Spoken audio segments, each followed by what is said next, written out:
Hariom, Namaste, good evening everyone. Welcome again to my YouTube channel GK Law Classes. तो जैसे कि आप जानते हैं हम कंपनीज लॉ के ऊपर डिफरेंट वीडियोस आप सबके लिए अपने चैनल पे लेके आ रहे हैं। तो उसी के कंटिन्यूएशन के अंदर as so promised in the previous video मैं लेके आई हूँ क्लासिफिकेशन ऑफ कैपिटल के ऊपर एक नई वीडियो, जिसमें हम आपको ये डिफरेंट काइंड ऑफ कैपिटल्स की मतलब बताएंगे कि ये होते क्या है। So if you are preparing for CS, CA या आप लॉ की तैयारी कर रहे हैं, लॉ का कोई भी एग्जाम आने वाला है, तो आपको इन सब का मतलब पता होना बहुत ज़्यादा ज़रूरी है। Before we start don't forget to hit like share button if you have like any are videos और शॉर्ट्स, और अगर आप नए हैं चैनल पे तो चैनल को सब्सक्राइब करना भूलिएगा मत, ठीक है। सो hit them on right now. तो शुरू करते हैं आज की वीडियो जिसका नाम है क्लासिफिकेशन ऑफ कैपिटल्स के साथ। तो यहाँ पे हम बात करने जा रहे हैं कौन सी क्लासिफिकेशन है, कौन सी काइंड ऑफ कैपिटल्स है। सबसे पहले आप नाम देख सकते हैं, authorised capital, issued capital, subscribed capital, called up, uncalled up capital, ठीक है, और फिर आता है पेड अप कैपिटल। तो आइए शुरू करते हैं सबसे नंबर 1 के साथ, विच इज ऑथराइज्ड कैपिटल। इसे हम नॉमिनल कैपिटल या रजिस्टर्ड कैपिटल के नाम से भी जानते हैं। आपने अक्सर सुना होगा जब भी कोई कंपनी, स्पेशली कोई पब्लिक कंपनी बनाई जाती है, या कोई जैसे हमारी नबार्ड इंस्टीट्यूट हो गया या हमारा RBI इंस्टीट्यूट हो गया, जब हम ऐसी कोई भी चीज़ क्रिएट करते हैं तो हमें उसमें लिखा होता है, जब हम स्पेशली विकीपीडिया में सर्च भी करते हैं कि इसका इनिशियल कॉर्पस क्या था, इसका नॉमिनल कैपिटल क्या था।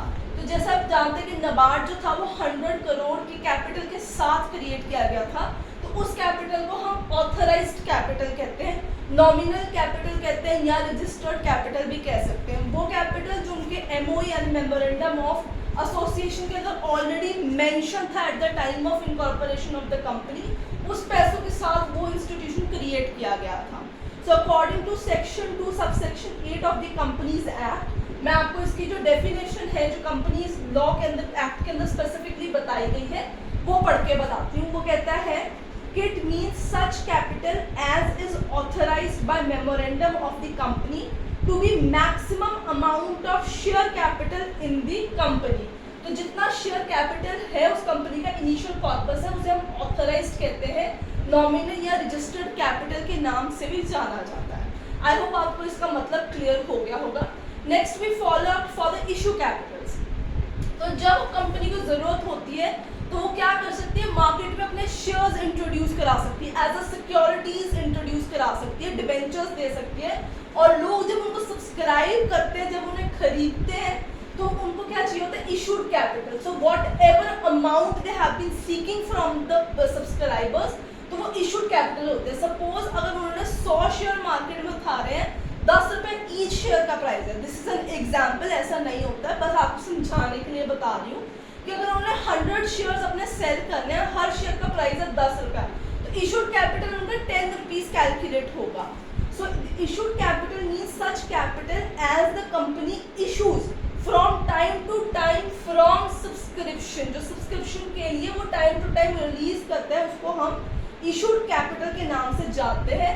Section 2 subsection 50 of companies act में इसका मतलब दिया गया है कि इतना इशू किया गया कैपिटल। अब अगर उन्होंने 100 देने 10 रुपये, तो आप 10 into 100 करेंगे तो जितनी अमाउंट आएगी that will be the issued capital here, ठीक है। 10 रुपये के 100 शेयर ईच जाएंगे तो 10 into 100 करके इशूड कैपिटल आपके पास आ जाएगा। Right now I am not going into detail calculations here, but मैं आपको एग्जांपल दे के इसलिए समझा रही हूँ ताकि आपको इसका मतलब समझ में आ जाए, ठीक है। आपको ज़्यादातर कौन सी क्लासिफिकेशन ऑफ कैपिटल है ये याद रखना है, उसका माइंड मीनिंग याद रखना है, ठीक है, और उसके सेक्शन नंबर्स को याद करके रखना है, ठीक है। जब तक आपका डिस्क्रिप्टिव नहीं आता, ऑब्जेक्टिव है, तब तक आपको इन्हीं चीज़ों के ऊपर ही फोकस करना है। आगे चलते हैं सब्सक्राइब्ड कैपिटल। तो अब सब्सक्राइब्ड कैपिटल क्या होता है, सेक्शन 2 सबसेक्शन 86 में बताया गया है, the capital which is for the time being subscribed or taken up by public या investors, उनको कहते हैं subscribed capitals। तो इन केस सपोज कीजिए कि अब जो आपका था अमाउंट थी, जैसे सपोज अगर 100 शेयर्स थे 50 रुपीज ईच के, तो वो 5,000 रुपये के हिसाब से जाएंगे, तो उन्होंने उसमें से अगर 2,500 रुपीज़ के शेयर्स ऑलरेडी सेल आउट हो चुके हैं, तो उन्हें क्या कहते हैं कि 2500 का कैपिटल ऑलरेडी सब्सक्राइब्ड हो चुका हुआ है इस चीज़ के अंदर। अब नेक्स्ट आता है called up and called capital. तो अब कॉल्ड अप कैपिटल की तरफ चलते हैं। अब जैसे मैंने आपको बात बताई 10 रुपए का एक शेयर, 100 शेयर्स मार्केट में उठा रहे, हर शेयर का प्राइस कितना था 10 रुपीज ईच।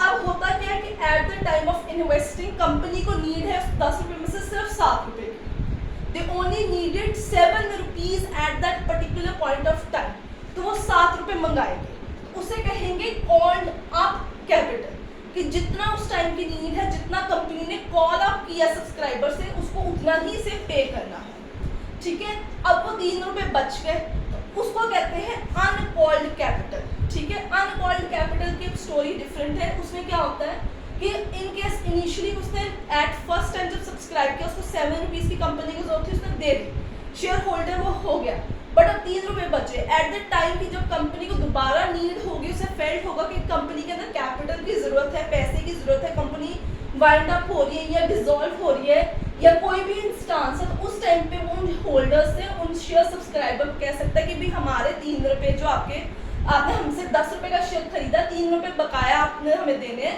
तो वो 3 रुपए जो है आप हमें ईच पे कर दीजिए, तो फिर वो अनकॉल्ड कॉल्ड अप हो जाएगा। So called up at the time जो हमने 7 रुपए खर्चे थे, अनकॉल्ड जो नहीं दिए हुए थे आपके सब्सक्राइबर्स ने, वो 3 रुपए अनकॉल्ड कैपिटल में चले जाएंगे। आई होप आपको क्लियर होगा। 100 शेयर्स 10 रुपी ईच, इनिशियल कंपनी ने 7 रुपए मांगे माने कॉल्ड अप किए 7 rupees from a 10 rupees share, तो अनकॉल्ड कितने रह गए 3 रुपीज, जैसे कंपनी बाद में मांगेगी, जिसे बाद में कॉल्ड अप किया जाएगा फ्रॉम अनकॉल्ड, राइट। सो इसमें सेक्शन 2 सब सेक्शन 15 में आता है called up capital as such part of capital which has been called up for payment on the shares issue and that 3 rupees from 10 rupees represent the uncalled capital. So I hope आपको इन दोनों words का मतलब जो है वो समझ में आ गया है। अब लास्ट चीज चलते हैं पेड अप जो आपका कैपिटल है। ऑफ कोर्स ये चीज 7 रुपए आपने ऑलरेडी कंपनी को पे कर दिए, सो दो 7 रुपीज उनको हम पेड अप कैपिटल के नाम से भी जानते हैं। Aggregate amount of money receive as paid up in respect of shares issue, section 2 sub section 64 में आते हैं। तो बेसिकली अगर आपने जो अमाउंट पे कर दी हुई है पहले इनिशियली, अगर सपोज उन्होंने कोई कॉल अप नहीं की थी, 7 रुपए की नहीं की थी, ठीक है, उन्होंने नहीं कोई शर्त रखी कि मैं इनिशियली 10 में से 7 रुपए चाहिए, आपने 10 के 10 ही रुपए दे दिए उस शेयर के लिए, so that is your paid up capital. आपकी लायबिलिटी नहीं है, अब उनकी देनदारी को उन्होंने आपके पैसे वहां पे मोड़ने हैं सारी चीज के अंदर। So you have already paid up the capital, वो 10 के 10 रुपए ही आपने पेड अप कर दिए हुए हैं। सो आई होप आपको ऑथराइज्ड, नॉमिनल, रजिस्टर्ड कैपिटल समझ में आ गया, इशूड कैपिटल समझ में आ गया, सब्सक्राइब्ड, कॉल्ड, अनकॉल्ड और पेड अप कैपिटल जो है समझ में आ गया है। ये वीडियो बनाने का बेसिक मतलब यही था कि आपको इनके मतलब समझाया जाए, कौन से सेक्शन में आ रहा है, और उसे एग्जाम्पल देके समझाया जाए, क्योंकि ये बहुत ही इम्पॉर्टेंट पार्ट है कैपिटल्स के अंदर।